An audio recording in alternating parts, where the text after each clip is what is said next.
শুভ দুপুর বন্ধুরা। তো চলে আসলাম দুপুরের রান্নার ভিডিও নিয়ে। তো বন্ধুরা, আজকে বড় হাঁড়ি দেখতে পাচ্ছ।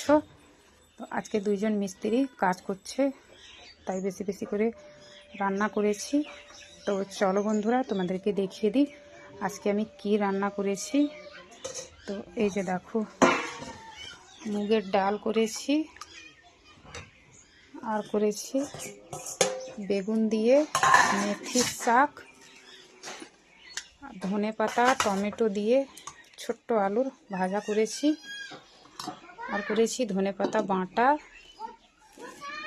আর এটাতে আছে ওই জলখাবারে বেগুন পুড়িয়ে ভর্তা বানিয়েছিলাম মুড়ি খাওয়ার জন্য। তো এটাও বেঁচে আছে একটু। আর দেখো, এক হাঁড়ি গরম গরম ভাত। তো বন্ধুরা, তোমাদেরকে কি রকম লাগলো আমার আজ দুপুরের রান্না জানিয়ে দিবে। তো ঠিক আছে বন্ধুরা, এখনকার মতোই পর্যন্তই। আবার অন্য কোনো ভিডিওয় তোমাদের সাথে দেখা হচ্ছে। সবাইকে ধন্যবাদ।